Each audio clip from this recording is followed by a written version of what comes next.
Ito po, kumukuha kayo ng Philippine recognition. Hindi man lang po kayo na-require ng Bureau of Immigration, ipakita po ninyo ang birth certificate. Kung ako po, ang Bureau of Immigration Commissioner nung panahon na yon, hindi ko kayo bibigyan sapagkat wala kayong ipakikita sa aking birth certificate. Can I respond, Your Honor? Yes, sir. Please respond. I'd like to allow my lawyer, Mike Damaso, who was actually the one who filed the certificate for recognition, to respond to your particular question, Your Honor. Ano po ang sasabihin ng abogado niyo, Mr. Gaby Lopez? Pwede po bang malaman kung anong sasabihin niya? He will answer your question po, Your Honor. Sige nga po.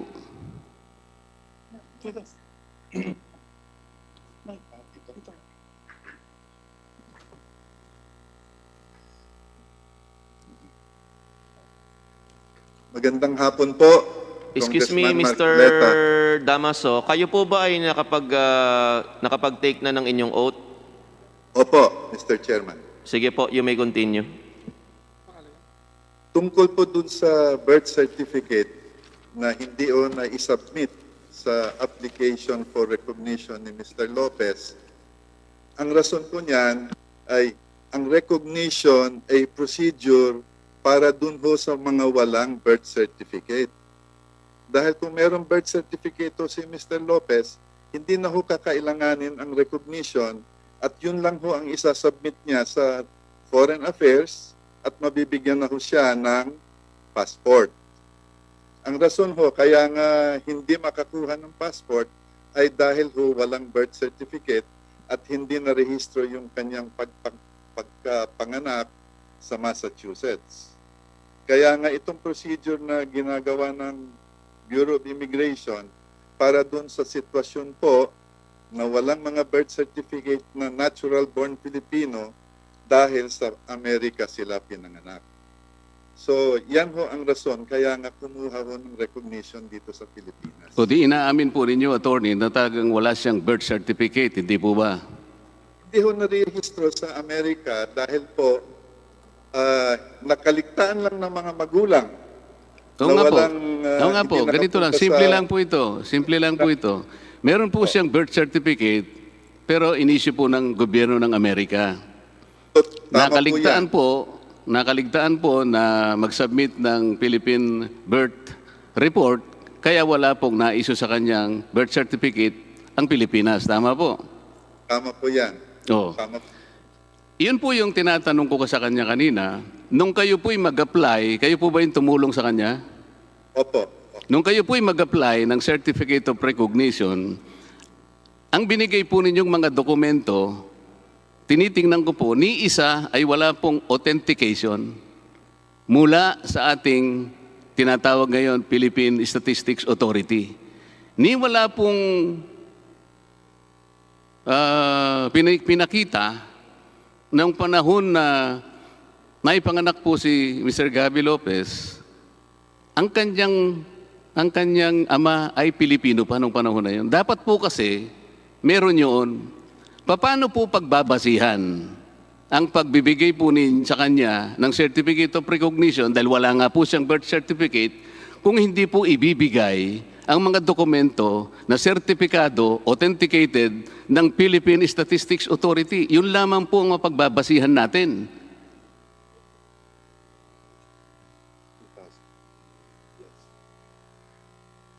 Kasi po, ito po Ganito po yun. Hindi, sandali po.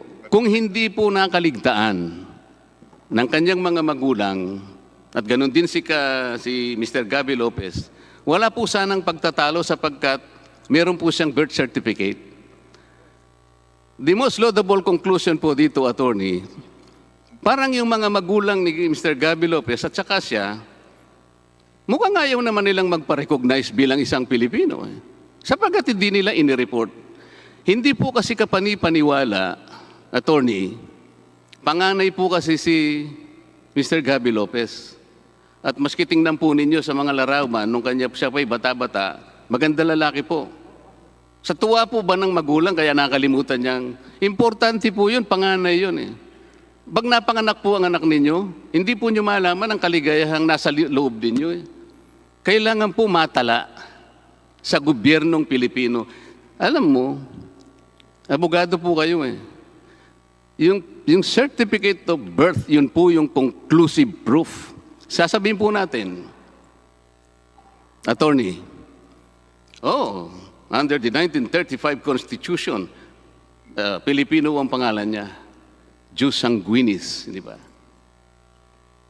Opo. Attorney, we were taught in law school that the principle of jus sanguinis is a legal fiction, technically speaking. Tama po ba? Opo. Tama. Patutunayan mo po yon sa mga authenticated, certified, reliable documents na kinuha ninyo sa Philippine Statistics Authority para po mabigyan kayo ng substitute for a birth certificate. Tingnan po ninyo yung binigay ninyo certificate, mga dokumento sa amin. Ni isa, attorney, wala pong certified, wala pong authentication. Paano po kayo nagkaroon ng certificate of recognition? Kayo na po ang sasagot sa taong bayan. Tutuloy na lang po ako sa ibang mga tanong. Mas importante po ito. Salamat po, attorney. Salamat po. Isang paliwanag lang po kung pwede, Congressman. Hindi po. Ayos na po yun. Maiksi po. Ayos na po yun. Ayos na po sa amin yun. Mr. Lopez, nung kayo po yung unang tinanong ni Congressman Boying Remulla, tinanong po kayo kung, yung kauna-unahan po na nagkita tayo, Mr. Lopez, tanong po niya sa inyo, kayo po ba'y 50% Filipino o 50% na Amerikano? Ano na po yung naisagot niyo noon, Mr. Lopez? Hindi ko na po kasi masyadong matandaan. Hindi ko din maalala yung sagot ko. Hindi. Your Honor. May I go for the records? Ano po? Yes po. Sa mga tweet, kalahati po Pilipino, kalahati naman Amerikano. E di, parang lamangan. Walang lamangan po, Mr. Lopez, di ba? Hindi po. Hindi po. Ano na po yung sagot nyo? I am 100% Filipino. Ano po? I am 100% Filipino. 100% American lang po kayo? Pilipino. Paano po yung... sandali. Mr. Lopez, ang sagot nyo, you are 100% Filipino and 100% American. Yun po ba? Hindi po. Ano po yung sagot nyo? Issue of dual citizenship is merely a technical issue. In terms of substance, in terms of allegiance, I am 100% Filipino po. Sa mga tweet, wala po kayong allegiance sa American government. Wala po.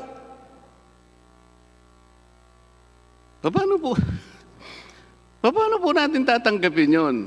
Kayo po inapanganak sa Amerika. Lahat po ng abogado nyo, tagapagtanggol pong mga kasama namin dito na naglalayo, magkaroon kayo ng prangkisa. Tinanong pa kayo, did you renounce your American citizenship? Pagkatanggi-tanggi pa ninyo, no. Pagkatapos sasabihin nyo sa amin na wala kayong allegiance sa American government. Baka gusto po ninyo, reviewin muna yung tanong ninyo, Mr. Lopez, at naririnig po kayo ng American Embassy. Kayo po ay Amerikano ngayon. Kasi po, Mr. Lopez, ang matinding problema na kinakaharap ninyo sa pagdinig na ito ay hindi naman po yung pagiging Pilipino na nababalot po ng napakaraming pagdududa. Kung hindi, yung pagiging Amerikano ninyo. Bakit po? Kahit na po tanggapin ko na Pilipino kayo ngayon, Mr. Lopez, sige, wala na po yung duda halimbawa, hindi rin po kayo makaliligtas doon sa pagtatangi sa Pilipino lamang na may karapatang magmay-ari at mamahala ng mass media sapagkat dalawa po nga ang inyong pagkamamamayan. Isang Amerikano kayo at isa pang Pilipino. Ulitin ko po, Mr. Lopez, mahigpit po ang kautosan ng ating saligang batas. Ownership and management of mass media shall be limited to Filipinos, or corporations, cooperatives, associations, wholly owned by such citizens. Kapag ka purong kape po ang pinag-uusapan, Mr. Lopez, barako po ang ibig sabihin nun.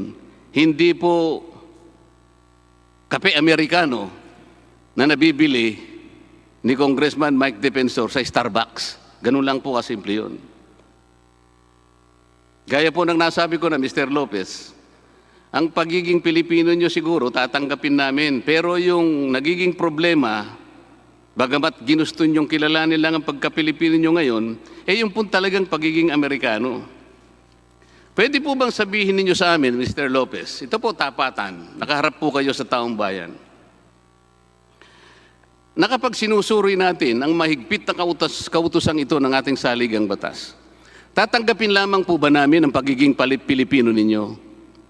At tatakpan namin ang aming mga mata na kayo hindi Amerikano? Ganun po bang gusto ninyong gawin? Alam niyo po, I am already 68 years old po. My record over the last 35 years is in the public records. You don't have to make a judgment without evaluating the evidence po.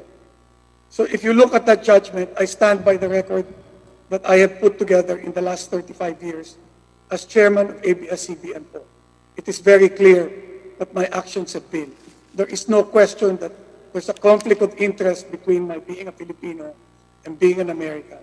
Time and again, I have shown that my actions always favor the Filipino. That is why our saying, the mission statement of ABS-CBN is in the service of the Philippines. I am not making any judgment. For the record, I'm going to say that, Mr. Lopez. But since it was, you were the one who brought this up. Sabi ko nga po kanina sa abogado ninyo, natutunan po namin sa eskwela na ang prinsipyo ng jus sanguinis is basically a legal fiction. I'd like to be able to ask you, Mr. Lopez, when you said that you will live and die as a Filipino, may I ask you if that claim for patriotism was supported by empirical evidence of allegiance to this country? You please tell us, briefly, how much have you done for the Philippines to merit an evaluation of your loyalty, your fidelity, and your allegiance to this country? You tell us. Those are big words. You wanted to live and die for this country. But citizenship is one, allegiance is another. They say that citizenship, Mr. Lopez, is better found, or the meaning of that can be found in allegiance, because citizenship is not convenience. Citizenship is earned, that is not inherited, technically speaking.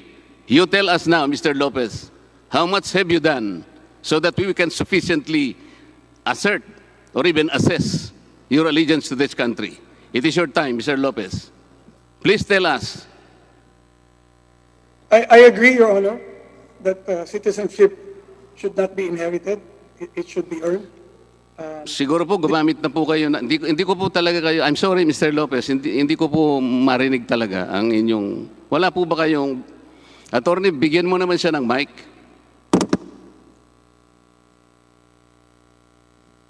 How is that, Your Honor? Can you hear me now? Yan, medyo malinaw na po. I agree, Your Honor, that citizenship should be earned and not inherited. I believe that the actions that I've carried out throughout my career as the chairman of ABS-CBN merit that I have done everything I can for the Filipino. There are many instances of this particular fact. Perhaps we can just relate one event. Attorney Brosas, I believe, talked about the fact that when ABS-CBN was taken off the air, there were over 3 million Filipinos that no longer could receive any signal that allowed them to be informed about the issues that beset our country, in particular the pandemic. Those 3 million Filipinos live in areas that are outlying areas. Hindi po yon in the rural areas. These are out in the mountains, And these are places where we have put our signal in order to reach these Filipinos. Those signals that we put in these particular areas will not generate the kind of income that will allow you as a businessman to make an adequate return. We did it because we believe that the Filipino should be informed. And those are the people that are affected by the fact that the ABS-CBN has been closed. Hindi yan negosyo po. That was a decision that was made to extend our reach to the far reaches of the Filipino nation, even though we are not making money in doing it.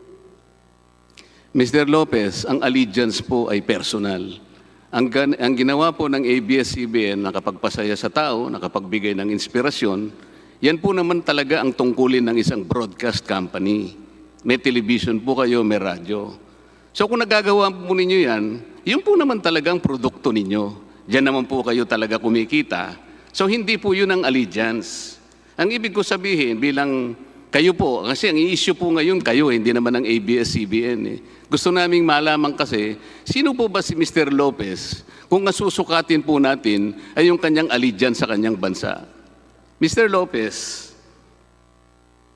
would you believe, sir, that after ABS-CBN was granted a franchise of more than 50 years, this Congress has earned its right to know from you, you personally, how you participated in our political process. How did you pay your taxes? How do you value your oath as a Filipino? Ito po ang kailangan, Mr. Lopez.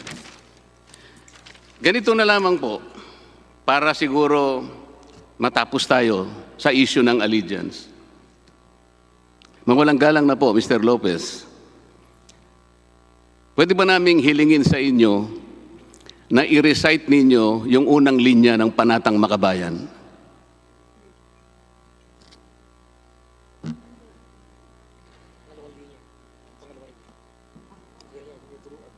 Unang linya lang. Congressman Sarate, baka gusto mo ng tulungan.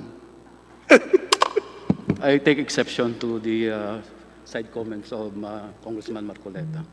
Baka lang gusto nyo pong tulungan. I have my own time. Iniibig ko ang Pilipinas. Salamat po. Mr. Speaker, I move to strike the statement of Mr. Marcoleta. COMSEC is directed to strike out the previous comment. Mr. Chair, may I the reason why that statement should be stricken from the record? I Congressman simply ask Sarate. our colleague if he would like to help. I am not the one under interpellation, Mr. Speaker. I have my own time, Hearing Mr. suspended. Later. Why would the gentleman...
Hearing resumed.